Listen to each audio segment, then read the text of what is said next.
Hi there folks, it's Tom from Dolphin Dive Productions here, and yes, I am playing the brand new Call of Duty Advanced Warfare. You may have already seen TS3 Rules' first opinions on the game, and now it's my turn. Yes, you may notice, to the observant few that are out there with brain cells, that I am nearing the end of the first Prestige, but there's a reason why I've waited until now to record my first commentary, and I will go into that soon, but first, the game you can see now. I'm using the HBR with red dot sight and foredrip. My perks are low profile, of course, peripherals, which are awesome, scavenger, and using a wildcard to pick out an extra perk in toughness. The map is Comeback, and it's actually one of my favourite maps. I'm using the cloak with a single frag grenade, plus I'm rocking those low-level kill streaks in order to help my team capture the objectives. First up, the game itself, fuck yes, is all I can say to that. Fuckity, fuckity, fuck yeah, it's brilliant. I love the mechanics, the maps, the weapons, the exoskeleton. They all come together to breathe much needed fresh air into the stale corpse that Call of Duty, in my opinion, has become. Now, against popular consensus, every time I wade into this debate on Twitter, I do get a little bit worried that people are judging me. But I'm afraid to say it out loud, it's like I'm revealing a big secret that I don't want people to know. Shh. I rather enjoyed Ghosts. I know, maybe Nab especially is probably thinking, Tom, you are dead to me, you mean nothing. But I enjoyed the maps. I enjoyed how much bigger they were and how the weapons handled well, and the hit markers were pretty much spot on. I never had an issue with people soaking up too much damage or my gun aiming at them and not actually hitting. Black Ops 2, the hit markers were horrendous, as we probably all know, and if you refuse to admit that, then you are in denial. But the maps in get back on topic. The maps in Advanced Warfare, they cater to the new exoskeleton thing they've put in the multiplayer perfectly. It adds a whole new dimension to combat, opening up so many more avenues for players to explore and genuinely avoid the killbox issues which past developers have grown so fond of. Modern Warfare 3, looking at you guys. Disappointed with that game. Disappointed. Take a long, hard look at yourselves. Yeah? This is what you're seeing. This is how you make maps. Okay? Pay attention. Might be you guys next. Alright? Yeah. Yeah. Take that home. You've been told. You've been told. The game the game is designed so that the exoskeletons aren't a novelty. They have a real purpose.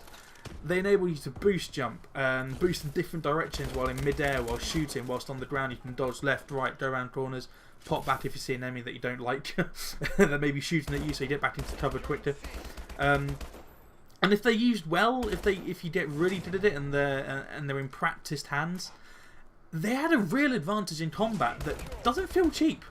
It really doesn't. I've been killed by people that have boost jumped and have landed and then dodged side and knifed me, and I'm like, well, fucking played. And when it's actually used well, it can be admired. And I've seen some fantastic round-winning kill cams where people have shown their skills in and how to boost jump. And if you actually really study it and actually look at it and see how they did it, you can actually use the moves yourselves, and it can make you a better player. They also double, the exoskeletons also double as your inventory. So they're holding your very stylish looking grenade, your lethal tactical grenades. The delivery system's actually on your wrist, so no longer do you actually have to pull the pin out and cut the grenade and then throw it. It comes out of a really cool delivery system, like a wrist gun thing. And they also house your exo ability, so stuff like cloak, hover, and stim, to name but a few. Cloak, actually, those of you who are worried, you do have a perk, or you do have some bit of equipment that allows your exo abilities to last a little bit longer.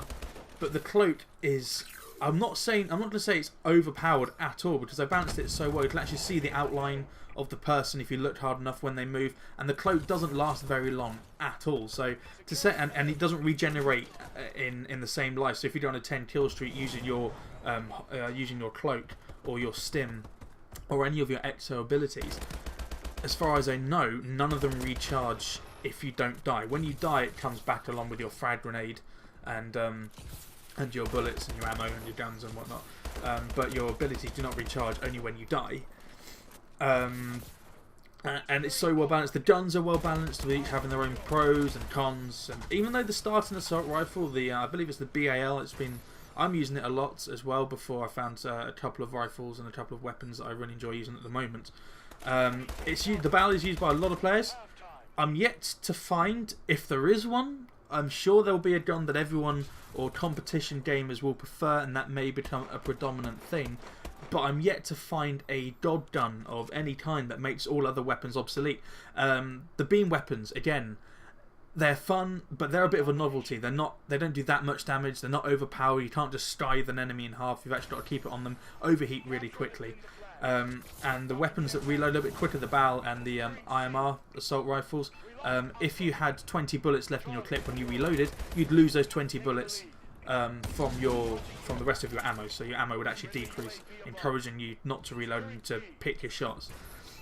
Each weapon have their own characteristics, and I found myself using all of my weapons in my 6 classes in one game, depending on what I'm required to do. So, for example, domination. If I'm running around trying to kill people, I'll use an assault rifle or an SMG. But if I'm going to be on the objective and flag running and capturing these objectives, I will be running something with stim.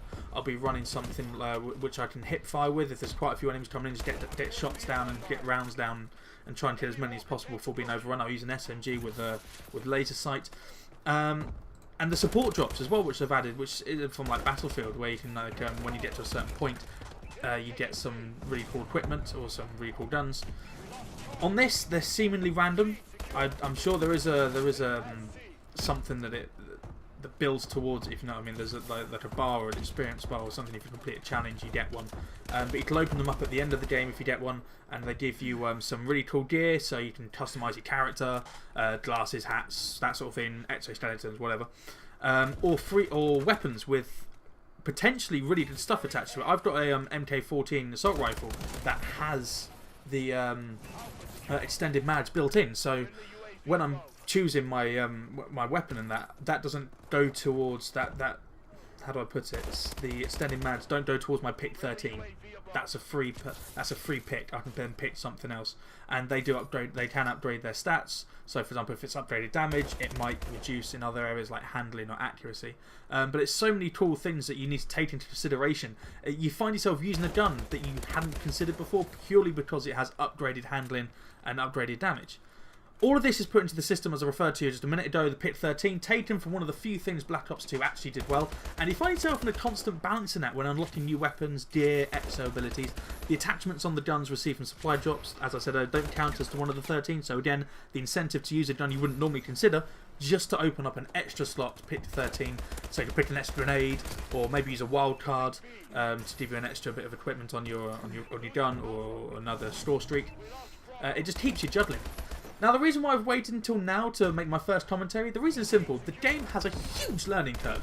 Normally, when you pick up a new Call of Duty, recently anyway, you were able to familiarise yourself with the controls, and from past experience, you pretty much knew what to expect in the gunplay, the way the game plays. However, with exoskeletons and the boost jumping, the bigger maps and the new game modes, don't be surprised if it takes you a while to get used to this. I'll use myself as an example. Black Ops 2, KD 2.3. Ghosts 2.2.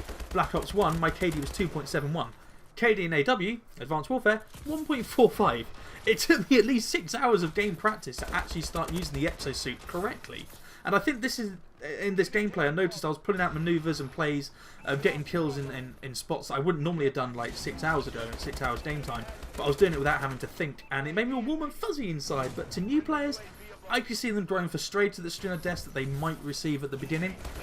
But hey folks, we all clamoured and asked and begged for a Sledgehammer Games to do something new, and here it is. They have delivered. We can categorically say with absolute certainty there is no other Call of Duty game like Advanced Warfare on the market at the moment, and for that, Sledgehammer Games deserve a round of applause. And yes, people might say that Halo was there first with the boost jumping, and they've copied Titanfall and Destiny in some respects. I say fuck you. Seriously, fuck off. Go fuck yourself. Look at what happened with the Modern Warfare era of gaming. It was saturated, it got boring, it got repetitive, and boring. Now we've got exoskeletons that allow us, yeah, I'm using the word allow us, the developers are allowing us to play these multiplayer maps how we, as in individuals, want to play them. I think, coming from a Call of Duty gamer who I sometimes felt restricted in things that I could do in games, and I wanted to do certain things but I couldn't because the game wouldn't allow me, that's just fantastic. Brief Tom, get the fanboy out of you, as I do have one or two issues. The learning curve is one. I advise if you're struggling, go to the offline split screen, just practice getting around the maps and learning where the objectives are and practice your boost jumping. Some of the guns, I feel, like the classes, like the pistols, bollocks. I don't like the pistols on this game. There's only one semi-automatic and it does hardly any damage. You get a one-hit kill pistol with one bullet, fully automatic pistol, burst pistol. There's only 4 pistols, and the sniper rifle as well. There's only 1 bolt action. Now that really pisses me off.